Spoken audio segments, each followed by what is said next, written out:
4 labour కోడ్లు రద్దయ్యే వరకు ఉద్యమాన్ని కొనసాగిస్తాం. కార్మిక సంఘాల జాయింట్ యాక్షన్ కమిటీ నాయకులు, సిఐటియు జిల్లా ప్రధాన కార్యదర్శి ఏజే రమేష్ పిలుపు. జూలై 9 సార్వత్రిక సమ్మె జయప్రదం చేయాలని పిలుపు.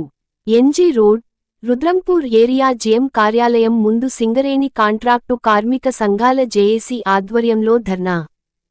29 కార్మిక చట్టాలను రద్దు చేసి 4 లేబర్ కోడ్లను అమలు చేయాలని చూస్తున్న బీజేపీ ప్రభుత్వంపై కార్మిక వర్గం ఐక్యంగా పోరాటం చేయాలని, లేబర్ కోడ్లను రద్దు చేసే వరకు ఉద్యమాన్ని కొనసాగిస్తామని సింగరేణి కాంట్రాక్టు కార్మిక సంఘాల జేఏసీ నాయకులు బూక్య రమేష్, గుడెల్లి యాకయ్య కార్మికులకు పిలుపునిచ్చారు. ఈ రోజు దేశవ్యాప్తంగా దాదాపు 50 నుంచి 60 కోట్ల మంది కార్మిక వర్గం పెద్ద ఎత్తున సమ్మెలో పాల్గొనడానికి కావాల్సిన ఏర్పాట్లన్నీ దాదాపుగా పూర్తయినటువంటి సందర్భంలో ఇండియా పాకిస్తాన్ సంబంధించి యుద్ధ పరిణామాలు వచ్చిన నేపథ్యంలో ఇవాళ దేశం ముఖ్యం, దేశ ప్రజలు ముఖ్యం, దేశ రక్షణ ముఖ్యం.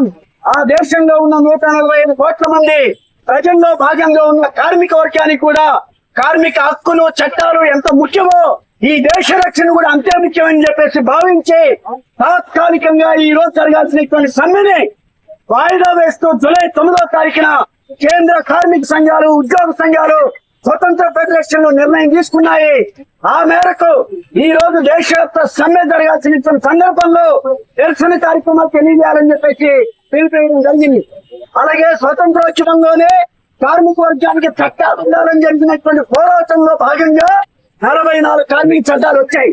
ఈ చట్టాలన్నిటికీ రద్దు చేసి ఆ చట్టాల స్థానంలో 4 లేబర్ కోడ్లు తీసుకొచ్చి ఈ రోజు కార్మిక వర్గం మీద వృత్తి కార్మికులకి హక్కులు లేకుండా చేసి, యూనియన్ లేకుండా చేసి, పోరాటాలు లేకుండా చేసి, సమ్మెలు లేకుండా చేసి, కార్పొరేట్ల కాళ్ల దగ్గర కార్మిక హక్కులు తాకట్టు పెట్టేటువంటి మోడీ దుర్మార్గమైనటువంటి విధానానికి వ్యతిరేకంగా జూలై 9వ తారీఖున భారతదేశ వ్యాప్తంగా కార్మిక వర్గం సమ్మె గంటికలు మోగించబోతూ ఉన్నాయి.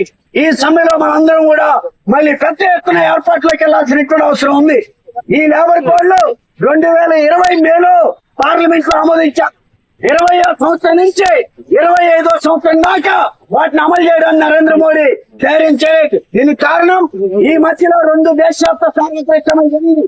ఆ సమ్మెల్లో కార్మిక వర్గం పెద్ద ఎత్తున పాల్గొని వ్యతిరేకించడం వల్ల ఈ రోజు నరేంద్ర మోడీ ఆ లేబర్ కోడ్లు 5 ఏళ్ల క్రితం అమలు చేయాల్సిన వాటిని అమలు చేయకుండా ఆగిపోగలిగాడు. అంటే కార్మిక యొక్క ఐక్యత, పోరాటాలు, సమ్మె, కార్మిక వర్గం యొక్క చైతన్యం ఈ రోజు లేబర్ కోడ్ని 5 ఏళ్లు ఆపగలిగాం. కానీ ఇప్పుడు మోడీ గారు మాత్రం వీటిని అమలు చేసి తీరాల్సిందే, పెట్టుబడిదారులకి కార్మిక వర్గాన్ని టికెట్ పెట్టాల్సిందని చెప్పేసి ముందుగా ఉన్నారు.